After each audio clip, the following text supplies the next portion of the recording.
All right, guys, welcome back to the next episode of the Investor Army podcast. Today's guest is someone who I've looked up to for a very long time. When I got into business, I used to watch her speak at the REI expos, at the REI clubs. She was on wholesale panels. She's a wholesaling expert, an internet marketing expert. She's an Amazon bestseller, and she's going to tell you about her book. She's all over the internet. She's all around the country teaching real estate students how to wholesale properties. Let me introduce you to my guest, Lolita Sheriow. Hi, thanks for having me, Connor. I appreciate it. Yeah, I mean, I'm glad to have you on here. I know we had some mix-ups last time when we brought you on. We had some recording mess-ups, and we had a really good episode, guys. And unfortunately, problems on my side, I lost that recording. So we're glad to get you back on here. And I'm excited because when I got into the business, I used to go out and watch Lolita speak, right, on wholesaling, and she's one of my early mentors, and I was fortunate enough to speak on a wholesale panel with her, I think a couple of times now, and so I know she knows what she's talking about. And today we're going to talk about lead generation, some of the deals she's doing, and kind of how her business has grown, also about the opportunities you have to work with her as a real estate coach. She does have a book. I'll let her talk about that here in a second for you. But Lolita, go ahead and tell people that are watching right now kind of who you are and how you got into the business and what they can kind of expect from today's episode. Sure, absolutely. Again, Connor, thank you so much for having me. I truly, truly appreciate it. And just a little bit about me. I'm originally from East Texas. I'm a country girl. I was raised by my mom, my grandparents. My mom was 14 when she had me, so single parent with my grandparents. I've always been a very hyper and ambitious kid and young adult. So I was in the military for a while after I graduated high school. Got into corporate America for a little bit. I worked with Countrywide from 2004 until they laid us off in 2007. Of course, the housing market was horrible. Yep. But 6 months before I was laid off, I started learning and was very interested in real estate investing. And so I started studying. I'd stay up late whenever I got off work, just do research. I started networking. One of the colleagues that I worked with there at Countrywide had some rentals, and I connected with him because I wanted to kind of, get into the company of other investors. So I started going to real estate investing groups and, networking and connecting and just learning the business. So, and once I was laid off in 2007, I leaped out on faith. I didn't look back. I put everything into creating my real estate investing business. And as of March of this year, it's been 10 years since I've been full time as an entrepreneur, real estate investor. And man, it's been a journey, and it's been heartfelt, but also it's been wonderful. So a lot of lessons I've learned and all that. But so that's a little bit about me. Yeah, and we celebrated our 10-year anniversary not too long ago, and so congratulations on that. So in order to make it 10 years in this business, you have to be a marketing master, right? And that's one of the things that I really respect about Lolita, and I've always looked up to her about, not just her ability to do internet marketing, which we'll talk about maybe here in a second, but just marketing lead generation in general. And so she's done very well with her business, guys. And to be a successful wholesaler, you have to be a successful marketer because marketing is wholesaling. So is there anything specific that you would tell a new wholesaler right now who's struggling in the business? What's a good starting point as far as marketing goes? What strategies should they be looking into? What do you think is working now that didn't used to work, or anything that you can advise some new people getting in the business as far as marketing? Sure, absolutely. Great. And, great question. It depends. If you're new to the business and you don't have any money, you're going to have to put in a lot more time. Yep. So there's no way around that. So what I would do is I would go on Facebook or LinkedIn.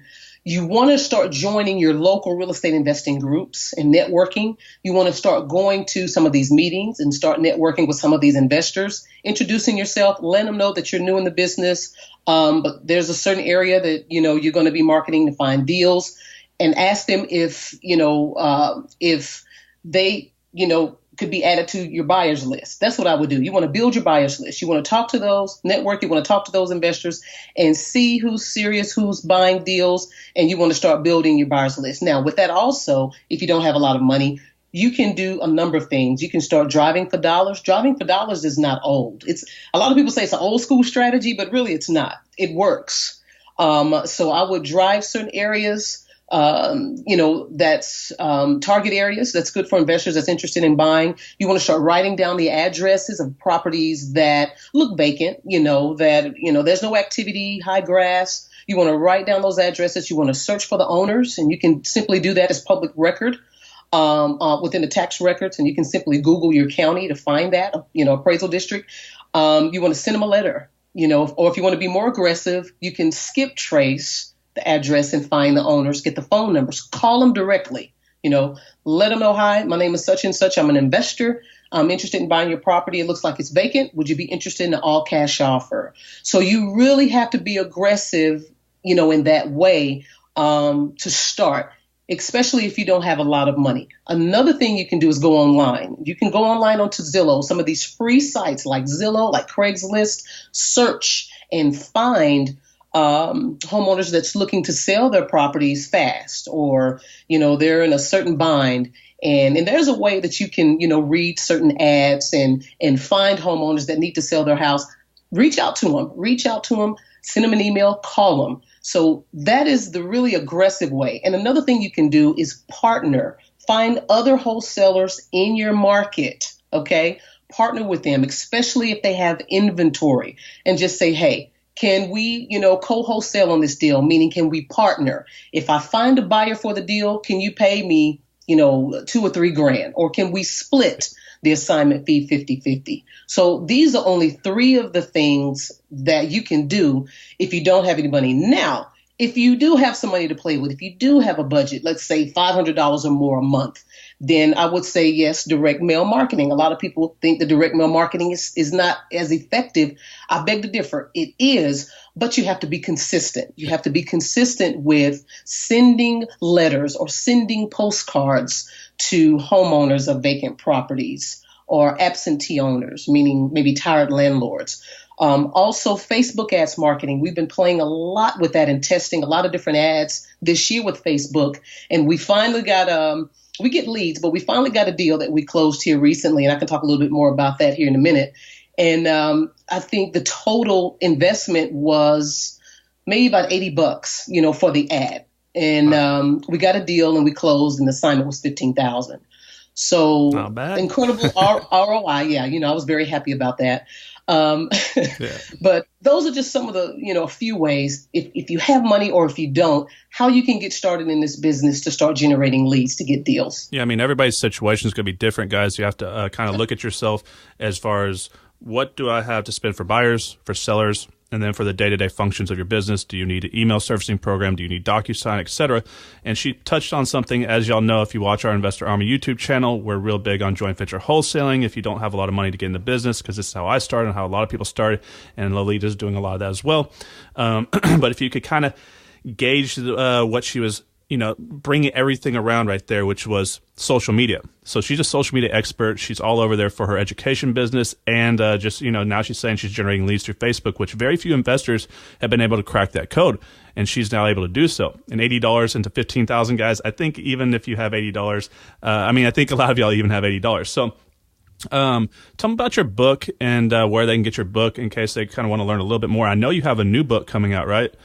Yes. Okay. New book coming out soon. So I'll keep everybody up to date on that. But the book that I wrote a couple of years ago, here it is, boom, Take Action. 21 Steps on How to Take Action and Get Results in Real Estate. And you can find that on Amazon. The book was inspired by just a number of the same questions that I would get from different clients or different people interested in this business, and also some of the frustrations.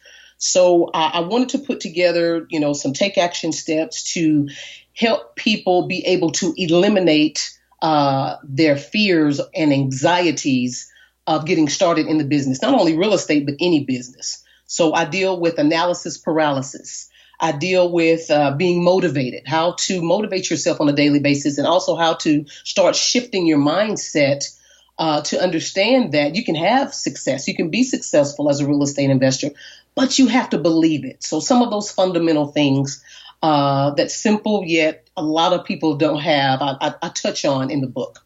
Which is important because I always tell people there's two sides of the business. There's the side of lead generation, the actual day-to-day grind of the business as far as generating buyer leads, selling houses, rehabbing houses.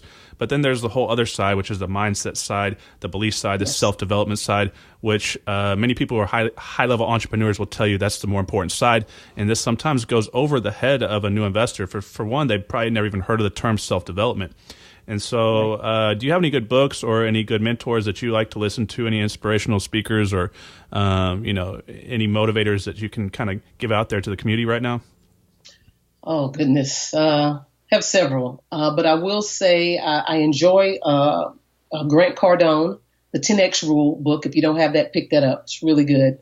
And he's real big on mindset and self-development and taking massive action, which is, pretty much on the top three of guaranteeing success is being able to take massive action.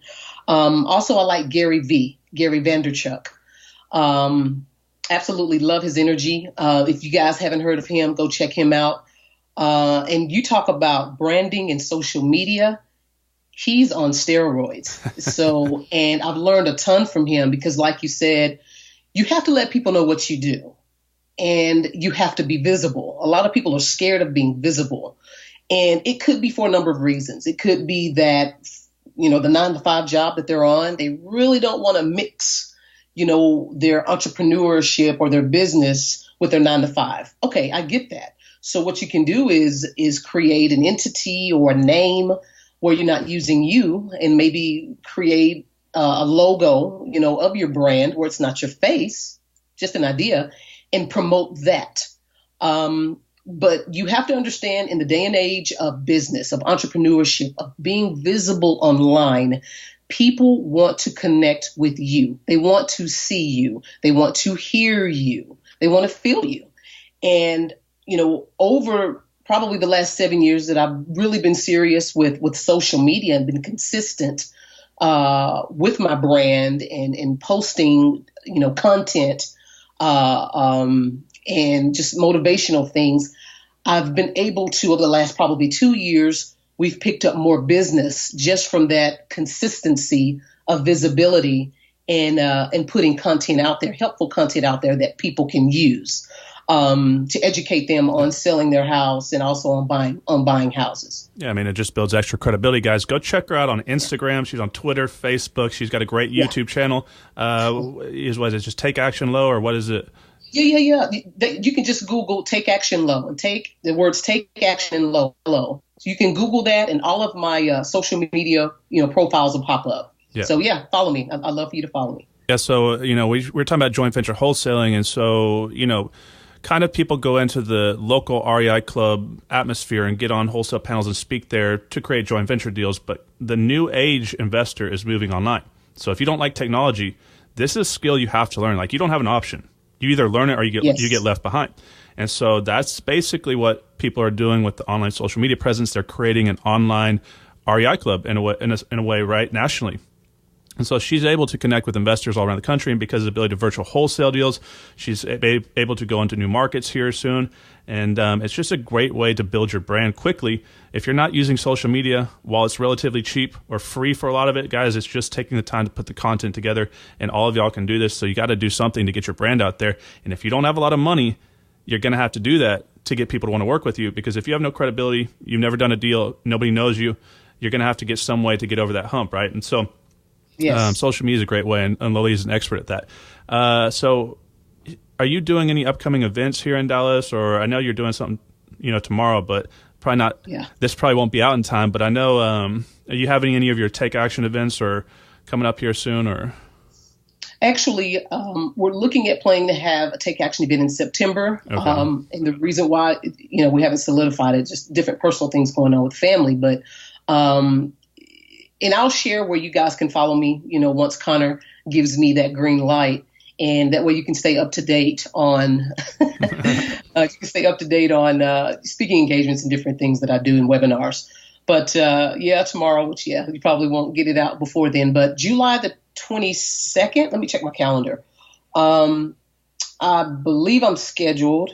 Saturday, July the 22nd, I'm scheduled to teach at the Dallas REIG Center in Arlington, Texas.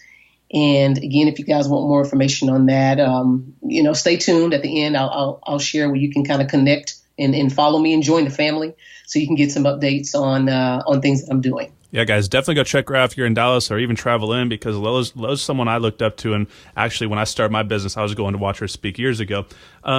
So when it comes to the business right now, I know you just closed a couple of good deals. Let's kind of talk about what you did to get those deals, because I think people like case studies and then kind of how you analyze them. So I know they're pretty good deals, and you've kind of taken two different exit strategy approaches with those. And these are, right now, live deals just in the past week or so. And so this is working now. And so kind of break it down for new investors who want to get in the business, expectations of the size of deals they can look at and kind of what you did to get them, and then kind of how you analyze them, because I know you went two different directions. Sure. Well, there's one deal in Fort Worth that we have now. It's in a great area. The days on the market is like 10. And how I got this lead was Facebook. And it wasn't from an ad. Periodically, I'll share on my private Facebook page, and I have several fan pages that are related to real estate investing that I've created, and then also I'm a part of other groups.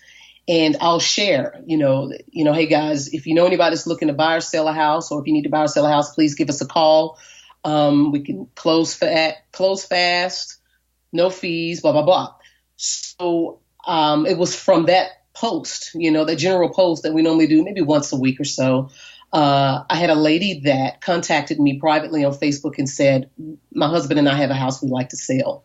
So long story short, she told me that she had gotten a number of direct mail pieces. She said she's been getting mailers. And I asked her, I said, well, how many have you gotten? And she couldn't remember. She said it was a lot. So, and I asked her, I said, well, what made you want to work with me, from the mailers? She said, well, I've been following you for a while, and I know that you're in real estate, and I wasn't sure if you could help, but I saw your post that you buy and sell houses. So I just wanted to reach out to you first. So this was somebody that's been following me for a while, and she saw the consistency of my activity of creating content, motivation, and, sharing what I do. So great deal. Picked it up for $100,000. It's a 175 house. And actually, I think we may flip it because it's a nice chunk in there. It's not a lot that needs to be done. Maybe 30 grand in repairs need to be done. But, after doing all the numbers, we could potentially make 25, 30 plus on it. It just depends. Or we could wholesale it because inventory is low. So yeah. I have buyers for it right now. So it's good to have options, like that. Yeah. Whether you want, wholesale it right now real quick and make a quick profit, or just hold on to it and hopefully make more. But anyway, that's one of the deals. Okay. Yeah. It's always a tough decision. Do you hold it, or are you not keeping rental properties, or you're just flipping or wholesaling right now, or? Right now, we're flipping and wholesaling. It just depends on where the properties are, because we have our certain criteria of area for rentals that we like to buy in. So if it fits that, we'll keep it. Okay, guys, I want to point out here something real quick that's really important about that case study she just told you. And we have a deal right now that I was talking to Lolita about that we're flipping. And as y'all saw on our recent YouTube channel, that was the house that we have there that we're probably going to make, it could be close to $75,000, $80,000 on this house. And it came through a reactive lead. And so when you look at marketing, you have proactive versus reactive marketing. And so she pointed out that homeowner was being contacted over and over and over by direct mail. So from the perspective of the homeowner, they're feeling as if someone's hunting them, right? They're coming after them, trying to take advantage of them, trying to benefit off them. She got the deal because that homeowner contacted her. So as a reactive lead, she went to her. So that's the same thing that happened to us on this big deal. They were on the foreclosure list, and many, many people had left notes on the door. They had called her. She had been contacted by 15, 20 people, but she contacted us off our website and reacted to our website. So when it's a reactive lead on their behalf, they feel like they're taking control of the situation. They're the ones that are reaching out. They're not being, targeted, trying to be used, right? Now they feel like they've had some little bit of control. And so that's probably a big reason. Plus, again, she's out there on social media and had the credibility, so that individual knew she was going to be capable of handling that situation, helping her out of that problem. Now, that's just a really important point. Yeah, because reactive leads are where we get our biggest deals by far. So, you have to do both proactive and reactive marketing, but I hope that got the point through to a lot of y'all out there that you need to be doing more, putting yourself out there and letting people react to it. In order to do so, you have to be out on social media. Let's go through some of the social media sites, because people, when they get into social media, they have absolutely no idea. It's overwhelming, right? They hear you have to be on Instagram, Reddit, Pinterest, everything, right? And their head explodes, and then they don't do anything. And like you said, paralysis analysis. And so what do they have to be on? And kind of let's go through the order of which ones you think are most important that a new investor literally has to start with. Because, guys, you should pick one, get good at it, then move on to the other. Instead of trying to do all at once, kind of pick a couple, or really just one at a time, in my opinion. I would say starting out, Facebook by far, and get used to doing video.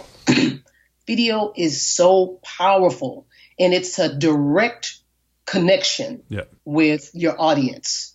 And the people that seeing your video, they instantly get to meet you, feel you, hear you, and decide if they want to work with you or continue to follow you and listen to you. So, get unafraid to be in front of video, because it's very powerful, and you can really get more instant results from getting behind the camera or in front of the camera and recording video and sharing, about you, what you do and all that. So I would say start with Facebook, start doing some Facebook Live, videos. And if you just need ideas of what you could share, just start sharing some simple tips, especially to sellers, on 3 ways that you can sell your house quicker without paying realtor fees. So you want to be able to educate and give valuable information to who you're trying to attract to do business with you. So that's where you can start. All right. After Facebook, I would say Instagram. Instagram is very powerful. You can use a lot of images as well as short videos. And also they have Instagram stories now where you can share different stories and record different information about how you're, for example, if you're out in the field and you're driving for dollars, you want to document that with short video stories and sharing, well, I just talked to this neighbor. She's interested in selling her home. Her situation is this. So I look forward to helping her. If you need help, or if you need to sell your home, or if you know someone that has a situation similar, hit me up. It's just as simple as that. But those quick things like that will help you get into the forefront and ahead of your competition of those that are not in front of the camera and that are still sending out direct mail, competing with 20 or 30 other investors of mailers that they're getting. Yes. Does that make sense? So I would say start with Facebook, then Instagram, then Twitter is still popular and effective. I would say Twitter. And all of this helps with SEO. All of this helps with, and I don't want to get too deep into that. I know you're familiar with that, Connor. As far as, ranking for certain keywords or long tail keywords. When you're recording videos and you're posting on social media, it helps with ranking when people are searching for certain phrases such as, I need to sell my fire damaged house quick or fast. Yep. So if somebody's typing that in, and if you've done a short video and you've posted it on Facebook Live or Instagram or Twitter, and you're using those keywords, then you have a strong chance of having those, having that video ranked up to the top, and they're able to see that on page 1. Also, how can I forget about YouTube? Get you a YouTube channel. So it's very powerful. Video ranks very well within the search engines. And again, it's a great way to separate yourself from your competitors, because there's still a lot of people that don't do video, which blows my mind. So you still have a lot of investors out there that won't get in front of the camera. Yep. And so if a lot of that went over your head, guys, it's this is why people like Lo exist, so you can hire her so she can teach you how to do it. Because I know it, getting into SEO and pay-per-click, and there's so many different ways, because any website out there that tracks data, guys. So the reason why Facebook wants your information, the reason why dating sites, believe it or not, we closed a deal last year off of a dating site.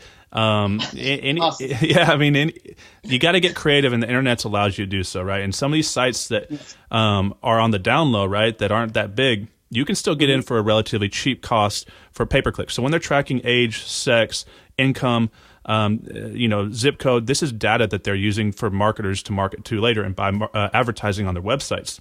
Mm-hmm. And just like Google pay-per-click, Lo, I don't know how long you've been doing PPC on AdWords, but you could get good ads for 25 cents, 50 cents 6, 7, 8 years ago, and now it's $30, $40 a click.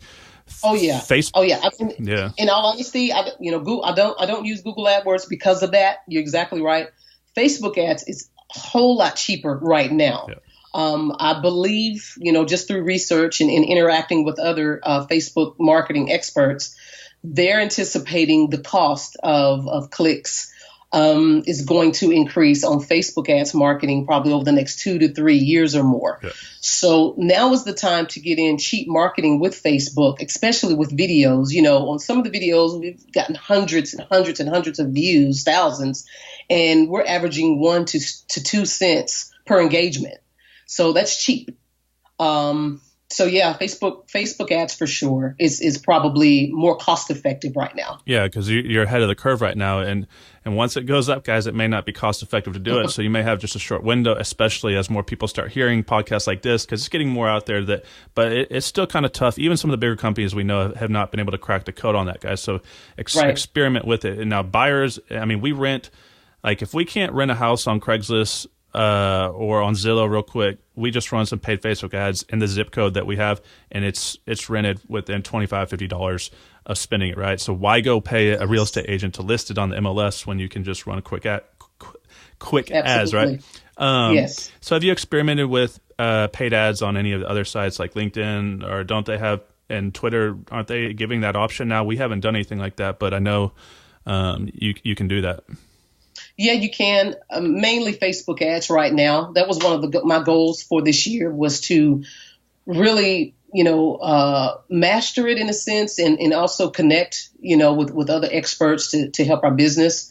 And that's the main thing we focused on. And we are, seeing, leads and obviously getting deals from doing different testing and different ads and tweaking things. So that's the main thing we're focused on right now as far as paid ads. Yeah, and because you can geo-target it and target per zip code. I mean, what if you targeted people searching foundation companies in your area, right? And you have an ad that pops up on that video when, say, they're trying to figure out, what to do if they have a foundation issue, and all of a sudden they click on a pay-per-click ad that comes up saying, "We buy houses, we help people who have foundation issues."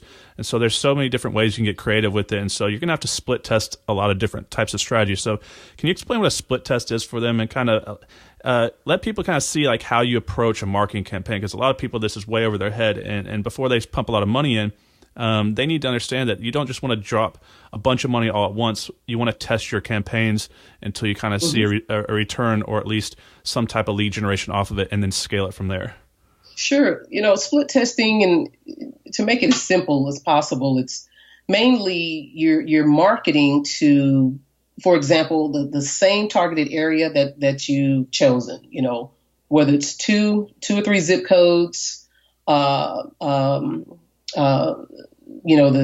the likely to move, male, female, ages between 30 and 65. So you're targeting that same audience, but you're using different landing pages. Let's say that I have a landing page where it's all text, and I may split test it and use another landing page with a video to see which one of those landing pages, those funnels, get more likes, or people opting in or calling us to want to sell their house or buy their house. Correct. Okay, does that make sense? Yep. So that's a simple way, not as far as not getting too technical, to kind of split test an ad using the same audience, but maybe using a different landing page that they see. Yeah. And what we'll do is we'll run it for maybe a couple of days or so, and whichever one is performing better,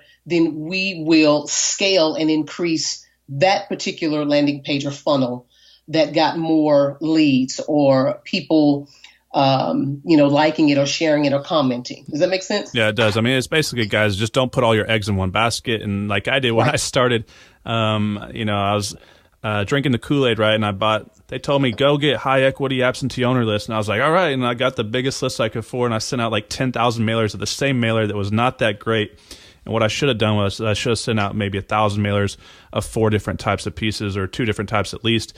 Maybe the same mailer with a little bit different content, but one with a photo on it of myself or whatever, just testing it. And say you have 1,000 pieces go out, and you get 7 calls versus no calls, now you don't spend the next $8,000 of your $10,000 on the other one. You spend it on the one that you had a high result, because it's going to maximize your cost per lead and increase your chance of making more money. But Lolita's doing this on a high scale, testing lots of different ads lately for generating leads across her social media sites. So if you want to learn how to do this, guys, I'd reach out to her. Now, is there anything that you think it would be important to share with some of these new wholesalers? Because I know you're a top wholesale coach for investors around the country, and this is the most common strategy for investors to get in.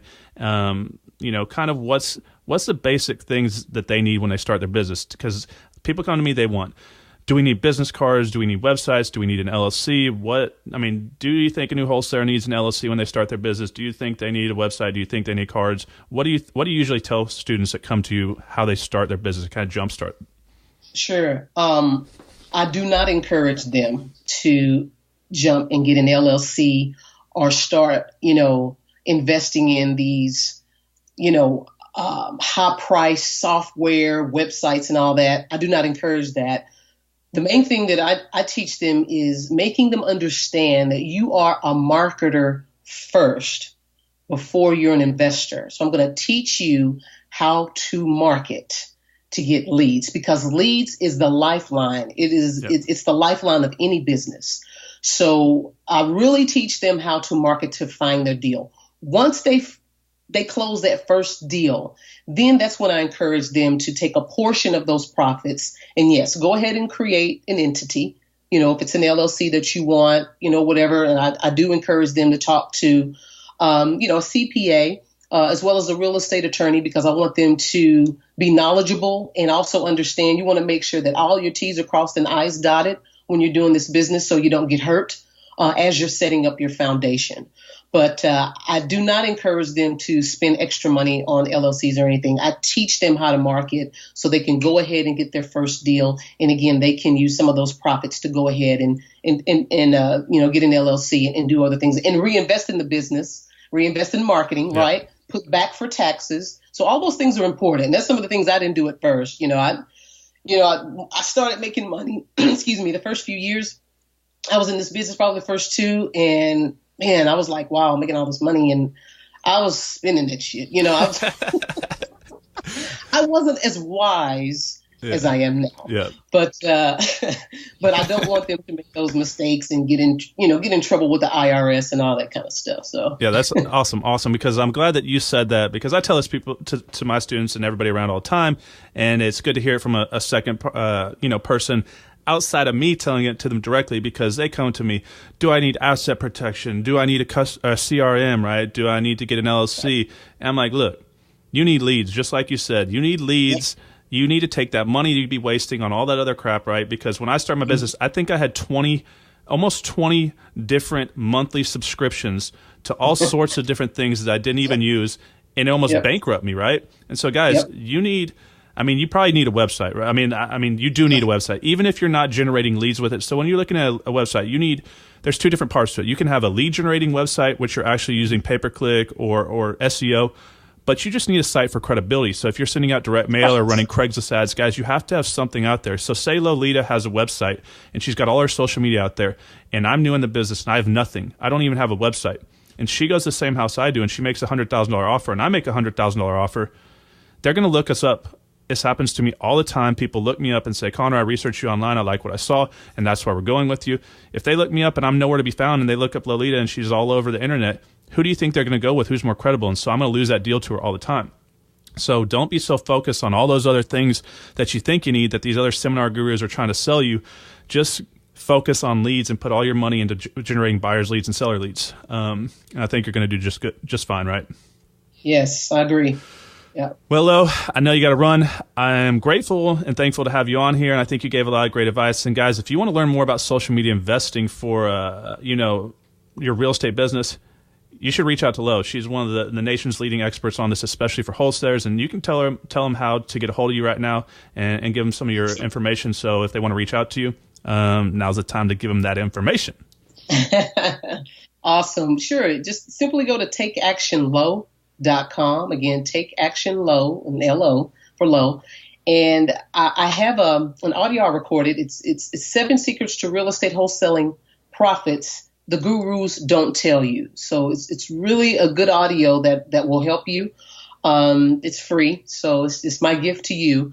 And once you opt in and you get the audio, then you'll be connected. You'll be connected to me and the other Take Action family. So you just simply go to takeactionlow.com. Yeah, guys, and go subscribe to our YouTube channel, follow her on Instagram. And I mean, like I said, she helped me when I was starting out. So if she helped me get to here, I think she'd be a good person to learn from. Thanks, Lo, for coming on. And guys, I'll see you on the next episode. You're welcome. Thank you.